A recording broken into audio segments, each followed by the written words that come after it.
Il faut que tu sois sage, Citraka. Tu sais, quand maman sera plus âgée, elle viendra te chercher.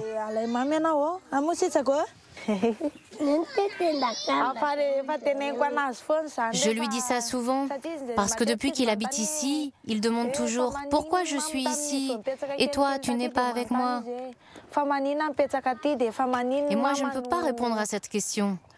Alors je lui dis « Tu as besoin d'apprendre des choses, d'aller à l'école. Mais quand tout ça sera terminé, je viendrai te chercher. » En abandonnant Citraka, Sois sage. Virginie a perdu ses droits parentaux. Pour le récupérer, elle devra montrer qu'elle a les moyens de s'en occuper et obtenir l'accord d'un juge. Bye bye, Citraka. Papa. Aujourd'hui, elle ne sait même pas quand elle aura suffisamment d'argent pour revenir le voir. Madagascar, un pays de 21 millions d'habitants, où l'on compte 700 000 enfants abandonnés. La plupart sont livrés à eux-mêmes, dans les bidonvilles qui ont poussé au milieu des décharges sauvages. Certains vivent de petits boulots, d'autres mendient. À Tananarive, la capitale, il n'y a aucune structure d'État pour les accueillir. Seulement 3 orphelinats, privés ou religieux. Parmi eux, celui où se trouve Citraka, installé à l'extérieur de la ville, à l'orée des rizières. Ce matin, c'est cours de danse. Parmi les élèves, celle qui est à l'origine de ce lieu. Une Française de 49 ans, Nathalie Charbonnier. Elle vit à La Réunion, l'île voisine, où elle enseigne dans un lycée agricole. Oula, oula, oula, oula. C'est au cours d'un voyage à Madagascar en 2005 qu'elle décide de créer avec une collègue cet orphelinat. Alors, t'arrives dans un pays comme ça, tu t'en prends plein la gueule. Alors après, voilà, soit tu fermes les yeux, puis tu retournes vivre dans ton petit quotidien, tranquille, voilà. Soit tu te dis, non, Nat, il faut y aller, il faut faire un truc, quoi. Il faut au moins... Alors après, souvent, on me dit, oh, c'est beaucoup d'énergie pour une poignée de gamins. Oui, certes, mais au moins, en tout cas, on a, je dirais, le cran, pour pas dire autre chose, de faire quelque chose. Nathalie achète le terrain, puis fait construire les bâtiments, un par un. Il n'est pas mouillé, regarde comme tu es beau. 10 ans plus tard, cette mère de famille consacre ses vacances à l'orphelinat. Ça te fait rire. Comme la plupart des enfants ont encore des parents, ils ne sont pas adoptables. Nathalie est la tutrice légale des 52 petits pensionnaires du centre. Au rez-de-chaussée, la bibliothèque. 2 ordinateurs, une salle de classe pour les maternelles. Les plus grands vont à l'école à l'extérieur. Au premier étage, les chambres des garçons d'un côté, celles des adolescentes de l'autre. L'association de Nathalie, Aina Enfance et Avenir, emploie 70 salariés. Lessiveuses, éducateurs, psychologues, tous malgaches. Le centre est financé par des fondations, des entreprises, mais aussi par des particuliers. Des parrains, pour la plupart français. Oh, les enfants, regarde-moi ça. Oh là là là là. Parmi eux, Laurent Voulzy et sa femme Mirella. Ils ont été touchés par le sort de ces enfants. Bonjour.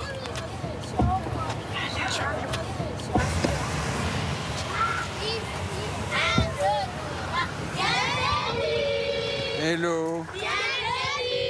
Bonjour. Bonjour. Ah, on est content de vous voir. Mais Le chanteur et son épouse ont ici 3 filleuls, à qui ils écrivent et passent des coups de téléphone régulièrement. Fita, 12 ans. hello, je t'embrasse. Son grand frère, Fali, 18 ans. Ça va? Et enfin, le premier enfant que le couple a parrainé. Aina a 17 ans. Elle est déjà maman. Oh. Elle a quitté le centre, mais a tenu à être là pour ses parrains. Mignon. Tu as grandi, c'est ton bébé.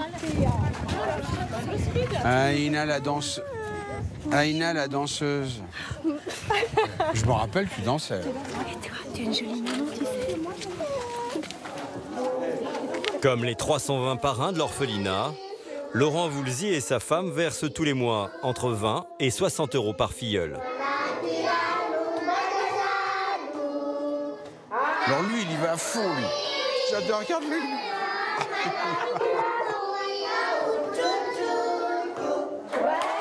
Le couple est déjà venu une fois ici. C'était il y a 8 ans. Pour les retrouvailles, il arrive les bras chargés de cadeaux. Attendez, parce qu'on ne sait pas quelles sont les tailles. Non. Leur fils Quentin a même fait une collecte de chaussures de foot dans son collège.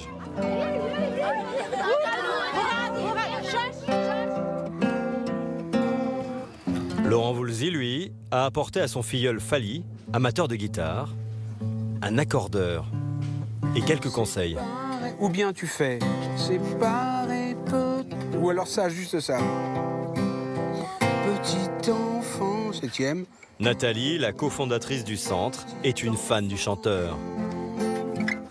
Tout comme vous, je connais ce sentiment. Il y a 10 ans, à la fin d'un concert en France, elle lui demande de mettre sa notoriété au service de l'association. Un engagement évident pour le chanteur, originaire des Antilles françaises. Et on dirait qu'il y a une histoire commune entre la Guadeloupe et Madagascar. Ils ont vécu tous les deux une histoire similaire de colonisation, de tout ça. Donc voilà, on a un peu la même couleur. Évidemment, ça rapproche. Voilà, il y a ce petit truc en plus que de cousinage, quoi. Moi, des souvenirs d'enfance en France, violence, manque d'indulgence par les différences que Madagascar. Laurent Voulzy va passer une semaine à Madagascar pour voir ses filleuls, pour récolter des fonds aussi. Ce soir, il donne un concert avec son éternel acolyte.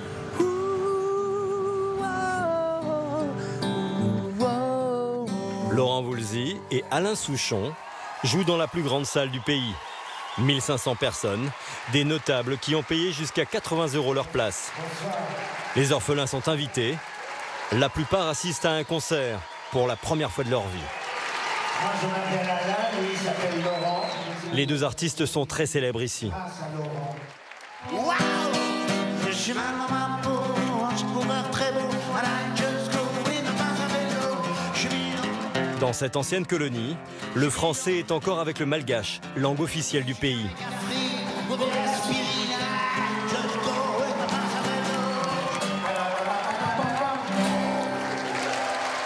Ce soir, le concert rapportera 45 000 €, un quart du budget de fonctionnement annuel du centre. Héberger, nourrir et éduquer revient à 140 € par mois et par enfant. Et l'orphelinat les accompagne jusqu'à l'âge adulte, jusqu'à ce qu'ils trouvent un métier. Le numéro 12 de l'équipe de foot s'appelle Patrick, il a 17 ans. Lui aussi a été abandonné par sa mère à la naissance. Elle ne veut pas m'abandonner, mais la vie, c'est la vie. Avant, quand j'étais petit, elle me manque très fort, mais elle ne me manque plus. Je pense à elle encore, mais je l'aime. Parce que c'est ma maman. Patrick est aussi doué sur les terrains de foot que sur les bancs de l'école. Cette semaine est cruciale pour lui.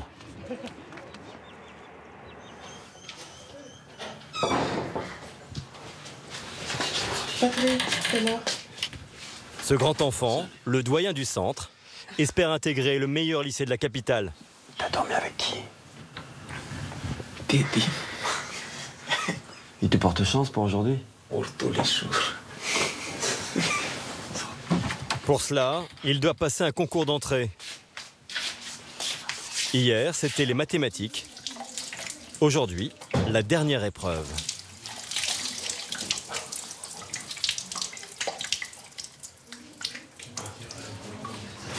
C'est la matière plus facile pour moi qu'on fait aujourd'hui. C'est quoi aujourd'hui? C'est le français. Tu aimes bien le français?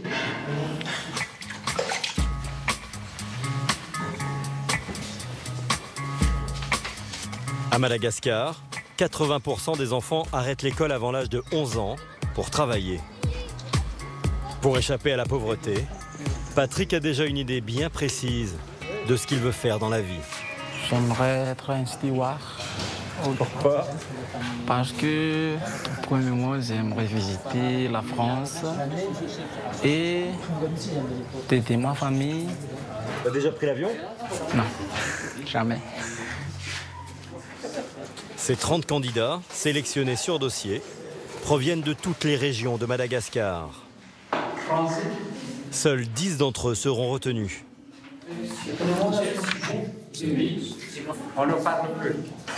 Ce lycée est un lycée public, mais la scolarité est payante, 100 € par an. Une somme conséquente ici. Si Patrick est reçu, c'est l'orphelinat qui paiera. La mère de Patrick, Marie-Rose, est toujours vivante. Ce jour-là, accompagnée d'une assistante sociale, il doit lui rendre visite. Elle vit dans ce bidonville où il n'aime pas venir. Si je reste ici, je traîne partout. Et je bois, je fume comme ça, des trucs comme ça. Et en plus, peut-être que je suis devenu un petit bandit. C'est l'orphelinat qui a insisté pour que Patrick partage avec sa mère l'annonce des résultats du concours d'entrée au lycée. Regarde, ta mère est là. Cela fait 1 an qu'il ne l'a pas vue. En guise de retrouvailles, une simple poignée de main. Ah, ça a bien changé ici. Ça fait plaisir de vous voir. Allez, rentrez à l'intérieur. C'est la première fois que je rentre dans cette maison. On est venu pour vous parler de Patrick, de ses études, et vous donner des nouvelles. On peut s'asseoir? Marie-Rose vit avec sa mère. Son mari l'a quittée il y a longtemps. Femme de ménage, elle travaille 7 jours sur 7 et gagne 40 € par mois, le salaire moyen du pays. Sur les 5 enfants qu'elle a mis au monde, Marie-Rose a dû en abandonner 2. Un déchirement pour elle. Vous aimeriez le voir plus souvent, Marie-Rose? Oui, mais on ne peut pas se voir souvent. Moi, je travaille tous les jours. Aujourd'hui, j'ai dû demander un congé exceptionnel à ma responsable. Passer le concours. Le résultat, il paraît qu'on va l'avoir aujourd'hui. Non. Je vais appeler la directrice. Je suis confiante. Il l'aura, son examen. Oui, bonjour Dinassou. Nous sommes chez Patrick, là. Ah, il a réussi. C'est ça. Donc, bravo à toute la famille. Oui, Velouma. Le but est atteint. Je prie pour toi, pour que tu puisses aller le plus loin possible. Et toi aussi, prie pour tes frères et tes sœurs, pour qu'ils suivent ton chemin. Grâce à l'orphelinat, Patrick devrait échapper au destin de sa mère.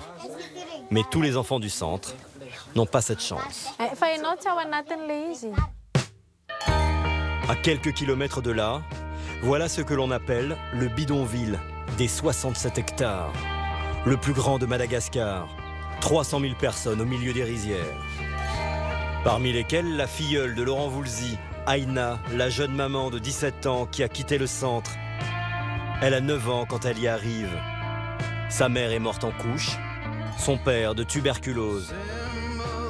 Touché par son histoire, Laurent Voulzy la parraine lors de sa première venue à Madagascar. Mais Aïna ne s'insère pas dans l'orphelinat, refuse toute autorité et finit par fuguer à 14 ans. Regarde par ici.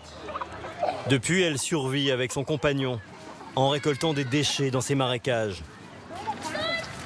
Ils les revendent ensuite à cette chiffonnière, pour gagner péniblement 1 € par jour.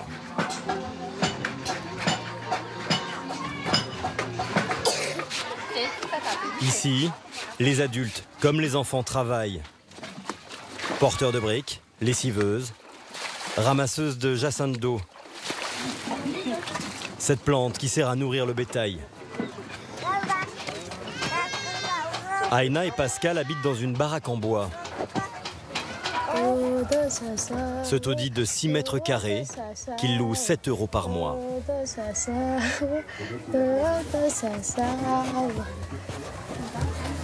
Un seul lit pour toute la famille, celui où Aina a accouché de sa petite.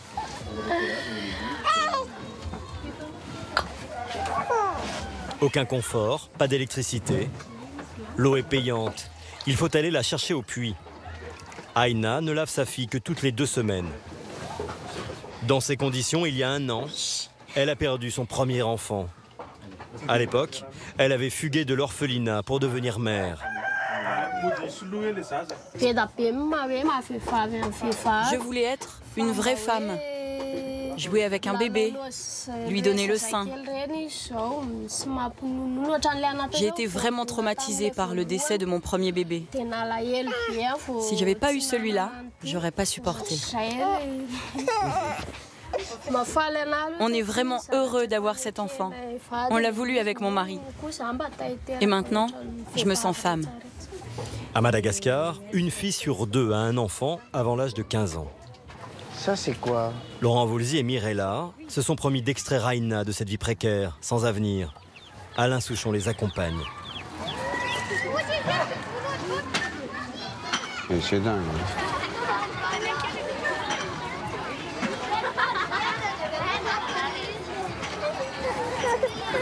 C'était impressionnant. C'est impressionnant, je te dis, hein, ça fait mal. Hein. Problèmes respiratoires, peste, choléra sont des maladies courantes ici. Les bébés là-dedans qui ouais, moi, je suis pas fait pour ça, hein, je vous le dis tout de suite. Je n'en connais pas beaucoup qui sont faits pour ça. Hein. Moi, j'ai jamais vu une telle misère. Des gens qui vivent dans l'eau comme ça, avec des rats, avec... J'ai jamais vu ça. Puis cette cochonnerie, c'est les rivières. On a vu une rivière charmante, avec des poules couvertes de merde, couvertes de bouteilles plastiques, de tout. Non. Ouh. Ouh. Alors, je suis content de te voir. Et le petit bébé, on peut le voir? Il dort. Ça vous dérange pas?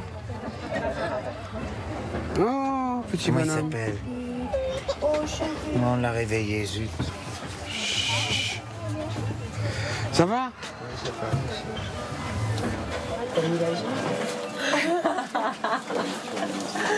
C'est super, elle a mis la gifle qu'on a apportée. Ah, c'est bien. Tu vas revenir un petit peu au centre? Ils vont venir.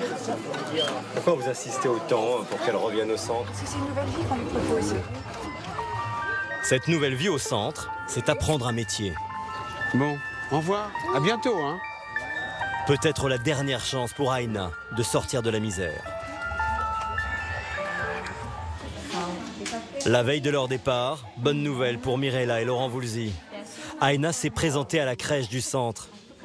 Un lieu qui accueille les filles mères. Elle a accepté de se faire aider. Tiens-la plutôt comme ça. Et d'abord, apprendre à s'occuper de son bébé. Ce matin, elle va essayer de lui donner un bain. Ne t'inquiète pas, on va seulement te laver. Alors tu dois l'arroser tout doucement. Et après tu la savonnes bien. Ne t'inquiète pas. C'est agréable, tu vas voir. Tu dois lui parler. Comme ça, elle n'a pas peur. Ce bain, c'est une première pour le bébé et sa maman. Et une grande satisfaction pour la directrice du centre et la marraine d'Aina. C'est des mamans qui, la plupart du temps, n'ont pas été câlinées, cajolées. On ne leur a pas appris, elles sont elles-mêmes issues de la rue. Donc ce lien, il faut le recréer.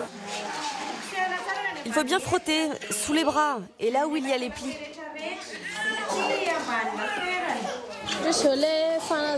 Oui, j'ai appris plein de choses.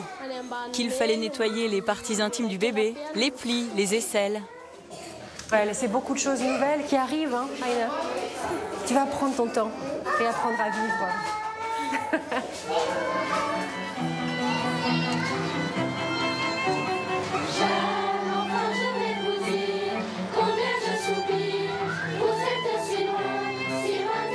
Pour remercier les chanteurs, les enfants du centre ont préparé un récital avec quelques-uns de leurs plus grands succès. Ah, c'est sympa. Toi, t'es comme un saint. Laurent Voulzy a le sourire. Aïna est restée à l'orphelinat. Depuis la venue de son parrain, il y a un mois, elle a commencé une formation de couturière dans le centre et a été relogée dans une maison en briques.